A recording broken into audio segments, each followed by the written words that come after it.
우리나라에 개설된 주식 계좌가 몇 개인지 아신가요? 5천만 개라고 하는데 우리나라 인구만큼 계좌가 있는 거 보면 정말로 이제 주식은 보편적인 재테크 수단으로 자리 잡은 것 같습니다.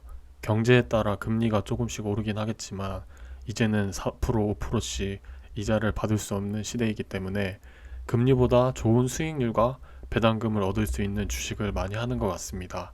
하지만 제 주위를 둘러보면 여전히 주식을 하지 않는 사람이 많은데요.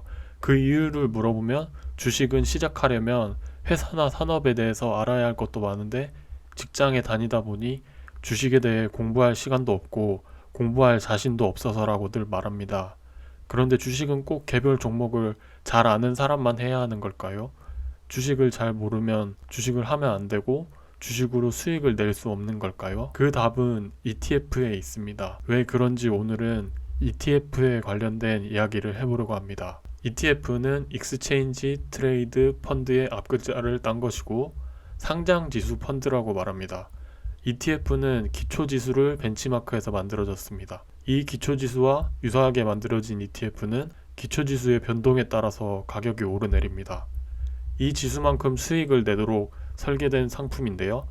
기초지수는 ETF가 어떤 자산을 담는 규칙이라고 할 수 있는데 기초지수를 보면 ETF가 어떻게 운용되는지 어떤 종목이 얼마만큼 담겨져 있는지 잘 알 수 있습니다. 기초지수는 무지개떡 한 판이라고 생각하시면 쉽습니다. 이 무지개떡의 각 무지개에는 시가총액의 비중대로 같은 비율로 종목이 담겨 있습니다. 그리고 이 무지개떡을 투자자들이 사기 쉽게 작게 주식시장에서 쉽게 거래할 수 있도록 상장시킨 게 ETF입니다. 왜 상장지수 펀드라고 하는지 이해되시겠죠? 기초지수는 대표지수, 업종지수, 테마지수 이 여러가지 지수가 있는데 대표적인 기초지수인 대표지수는 우리나라의 코스피 200이나 코스닥 150, 미국의 다우, S&P 500, 나스닥 100 같은 것을 말합니다. 코스피 200은 우리나라를 대표하는 200개 종목을 시가총액 비율대로 담아놓은 지수입니다. 그러므로 코스피 200 ETF는 코스피 200을 기초지수로 삼아 움직이는 종목을 말합니다. 기초지수는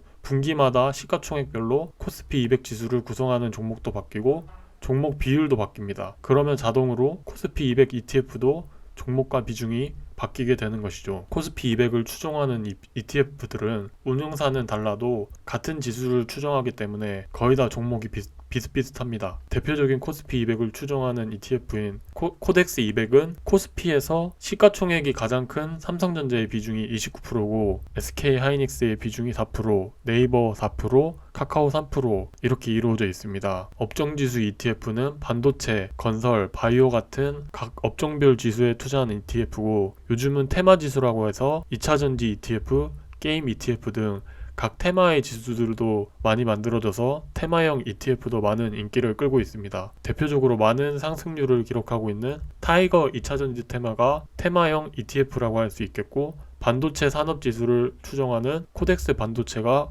업종지수를 추정하는 업종지수 ETF라고 할 수 있겠습니다. 이처럼 ETF에 투자할 때는 어떤 지수, 어떤 산업, 어떤 테마를 벤치마크하는 지수인지 지수의 종목 비중은 어떤지만 체크해도 너무나 쉽게 투자할 수 있다는 장점이 있습니다. ETF를 이루는 지수 업종, 테마가 갈수록 다양해지고 종목은 한 종목만 들어가 있는 것이 아니라 여러 종목이 비율별로 나뉘어져 있기 때문에 위험성도 적고 주식을 잘 모르고 개별 종목을 몰라도 손쉽게 투자할 수 있습니다. 그래서 제가 영상 초반에 주식을 잘 모르는 사람에게도 ETF가 답이 될 수 있다고 말씀드렸습니다.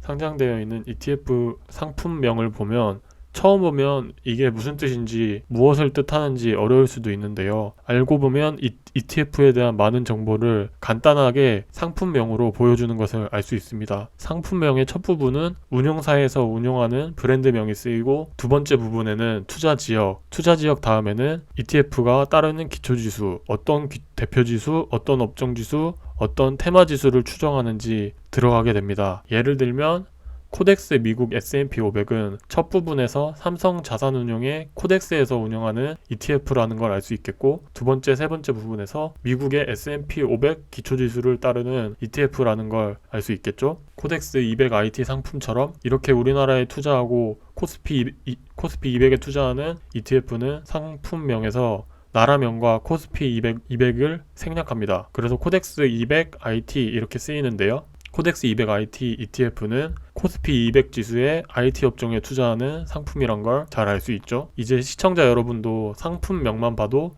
어떤 ETF인지 아실 수 있을 것 같은데요. 코덱스 2차전지 산업은 어떤 ETF일까요? 우리나라 2차전지 산업 지수에 투자하는 ETF라는 걸 잘 이해하실 수 있으시겠죠? 마지막으로 상품명 마지막에 H가 붙는 건 환해지를 뜻합니다. 그러니까 환해지는 환율의 영향을 받지 않는다는 의미입니다. 국내에 상장된 해외 ETF 코덱스 S&P 500 같은 경우는 상품명 마지막에 H가 안 붙었기 때문에 환 노출이 되어서 환율에 따라 수익률이 영향을 받습니다. 환율에 영향을 받는지 영향을 받지 않는지 잘 살펴보고 투자하면 좋습니다. ETF도 주식처럼 당연히 배당금이 나옵니다. ETF에서는 분배금이라고 하는데 상품명 마지막에 TR은 토탈 리턴이라고 합니다. 분배금을 투자자에게 돌려주지 않고 바로 재투자하는 것을 말합니다. ETF도 배당소득세 15.4%를 떼기 때문에 분배금을 직접 받아서 재투자하는 것보다 바로 재투자해서 복리효과로 수익률도 높이고 세금을 나중에 내는 효과를 누리는 게 좋습니다. 미국 지수를 추정하는 S&P 500, 나스닥 100 ETF 같은 경우 복리효과를 누리려면 상품명 제일 뒤쪽에 TR이 적힌 걸 투자하면 좋습니다. 그리고 ETF는 주식처럼 증권거래세가 없지만 운용수수료가 0.4% 정도 발생하는데 이건 매도할 때 자동으로 계산되어 나가게 됩니다. 그리고 분배금에 대한 배당소득세 15.4%가 붙는다는 것도 알아주셨으면 좋겠습니다. 네, 오늘 제가 준비한 영상은 여기까지고요. 시청 감사합니다. 좋아요, 구독, 알람 설정, 댓글 부탁드리겠습니다. 감사합니다.